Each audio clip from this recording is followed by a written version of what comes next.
Bonjour, je suis le docteur Philippe Beaumont, médecin interniste avec 30 ans d'expérience clinique. Aujourd'hui, je vais vous dire quelque chose qui va bouleverser votre vision de la santé osseuse.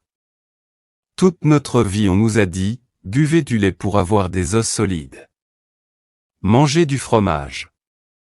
Buvez du yaourt. Nos grands-mères le répétaient. Les médecins le disaient. Les manuels l'écrivaient. Et c'est l'un des mythes les plus dangereux de la médecine moderne. Voici un fait qui devrait vous sidérer. Les pays qui consomment le plus de lait au monde, la Suède, le Danemark, la Norvège, sont aussi les pays avec les taux les plus élevés d'ostéoporose et de fracture du col du fémur. C'est ce qu'on appelle le paradoxe du calcium. Plus de lait, des os plus fragiles. Comment est-ce possible? Je voudrais vous raconter l'histoire de ma patiente Françoise. Elle avait 64 ans. Elle est tombée chez elle a simplement trébuché sur un tapis et s'est fracturé le col du fémur. La fracture du col du fémur après 60 ans, c'est une condamnation. 30% des patients ne survivent pas à la première année. Françoise a bu du lait toute sa vie. Chaque jour, un bol de café au lait le matin, du fromage à midi, un yaourt le soir. Elle était convaincue que ses os étaient solides comme l'acier. La densitométrie a montré un T-score de -3,8. Ostéoporose sévère. Pourquoi le lait ne renforce-t-il pas les os? Un verre de lait contient 300 mg de calcium. Ça semble logique. Mais le corps n'est pas un seau dans lequel on verse du calcium. Premier problème, l'acidité. Le lait est un aliment acidifiant. Ses protéines, la caséine et les protéines du lactosérum, produisent de l'acide sulfurique lors de la digestion. Comment le corps neutralise cette acidité? Avec du calcium. D'où le tire-t-il? Des os. Vous buvez 300 mg de calcium dans le lait, mais vous en perdez 400 depuis vos os. Bilan net, -100 mg. Deuxième problème, la caséine. Après 50 ans, le corps décompose mal la caséine. Elle se transforme en casomorphine, des peptides opioïdes qui provoquent constipation, inflammation intestinale et inflammation chronique. L'inflammation chronique active les ostéoclastes, les cellules qui détruisent le tissu osseux. Troisième problème, le galactose. Le lactose se décompose en glucose et galactose. Le galactose est un oxydant puissant. Les scientifiques l'utilisent en laboratoire pour faire vieillir artificiellement les souris. Une étude suédoise publiée dans le British Medical Journal a suivi plus de 100 000 personnes pendant 20 ans. Les femmes qui buvaient 3 verres de lait ou plus par jour avaient 60% de risque supplémentaire de fracture du col du fémur. Quatrième problème, le plus grave, le calcium du lait et les comprimés ne va pas dans les os. Il se dépose dans les artères. C'est la calcification artérielle. Pour que le calcium aille dans les os, il faut 2 substances essentielles, la vitamine D3 et la vitamine K2. Françoise a bu du lait pendant 30 ans et pris des comprimés de calcium sur recommandation médicale. Aucun médecin ne lui a prescrit de vitamine K2. Résultat, os vides, artères calcifiées. Mythe 1, le lait est la meilleure source de calcium. Un verre de lait, 300 mg de calcium, absorption de 32% comparons, sésame 975 mg pour 100 g, absorption de 65%. Une cuillère à soupe de tahini apporte plus de calcium absorbé qu'un verre de lait. Sardine avec arête, 350 mg avec absorption supérieure à 40%, brocoli, absorption de 61%. En France, nous avons des aliments extraordinaires pour les os. Les amandes de Provence. Les sardines de Bretagne. le brocoli, le chou frisé, les épinards. Les figues sèches.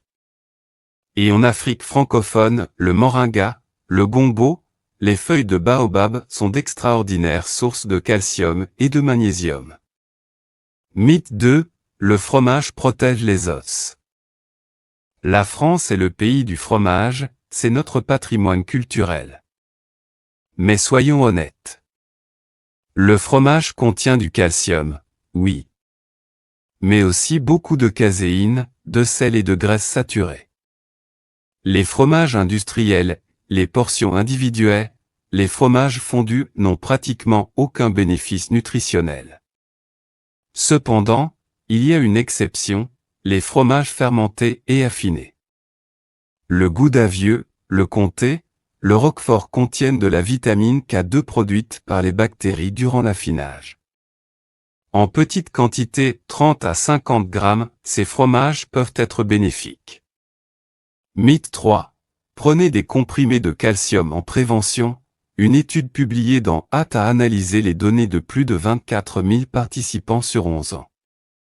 Les personnes prenant du calcium en comprimé avaient 86% de risque supplémentaire d'infarctus du myocarde. Le seul chemin sûr, le calcium alimentaire, avec vitamine K2, D3 et magnésium. Aliment 1, sésame, tahini, le sésame est le champion du calcium. 975 mg pour 100 g, plus du magnésium, du zinc et du phosphore. En France, le tahini se trouve facilement dans les magasins bio ou les épiceries orientales. 1 à 2 cuillères à soupe par jour dans vos salades, sur vos légumes, ou directement à cuillère. Aliment 2, sardines avec hâte. Les sardines de Bretagne en boîte sont parfaites. 350 mg de calcium sous forme très absorbable, plus de la vitamine D3 naturelle et des oméga 3. Mangez des sardines 2 à 3 fois par semaine. En conserve dans l'huile d'olive, c'est un classique français. Aliment 3, légumes vert foncé. Chou frisé, cale, brocoli, épinards avec modération, roquettes, cressons, feuilles de pissenlit. En Afrique francophone, feuilles de moringa, feuilles de baobab, gombo, des trésors nutritionnels pour les os. Mangez minimum 200 g de légumes verts chaque jour, légèrement cuits à la vapeur. Supplément clé, K2, MK7, plus des 3 + magnésium vitamine K2 MK7, 100 à 200 microgrammes par jour. Source naturelle, natto japonais, fromage affiné, Gouda vieux, comté, jaune de bio. Vitamine D3, 2000 à 5000 unités internationales selon votre taux sanguin. En France et en Afrique du Nord, le déficit en vitamine D est extrêmement fréquent. Magnésium citrate ou bisglycinate, 300 à 400 mg le soir. Matin, 1 à 2 cuillères à soupe de tahini au petit déjeuner. 2 œufs avec le jaune. Vitamine D3 avec le repas. Vitamine K2 MK7. Déjeuner, 200 g de légumes verts vapeur. Protéines, poisson ou volaille. 2 à 3 fois par semaine, sardines. Dîner, léger. Ratatouille, soupe de légumes, poisson vapeur. Soir, magnésium, 300 à 400 mg, 1 heure avant le coucher. Quotidien, marcher minimum 30 minutes. Squat au poids du corps. Équilibre sur une jambe. Éliminer, lait, yaourt sucré, fromage industriel, comprimé de calcium sans K2, soda, excès de café. Qu'est-il arrivé à Françoise? Après la rééducation, j'ai complètement changé son approche. J'ai supprimé le lait, les yaourts industriels et les comprimés de calcium. J'ai prescrit le sésame, les sardines, les légumes verts, la K2, la D3 et le magnésium. J'ai ajouté à marche quotidienne et des exercices doux. Après 6 mois, Nous avons refait la densitométrie. Le T-score est passé de -3,8 à -2,4. Un progrès considérable. La vitamine D est montée de 14 à 67 nanogrammes. Françoise marche 1 heure chaque jour. Elle a 65 ans et dit qu'elle se sent mieux qu'à 50. N'attendez pas une fracture pour agir. Commencez aujourd'hui. Sésame, sardines, légumes verts, K2, D3, magnésium, mouvement. Écrivez dans les commentaires, je change mon approche aujourd'hui. Dans 3 mois, racontez-moi vos résultats. Je suis le docteur Philippe Beaumont. Prenez soin de vos os. À bientôt.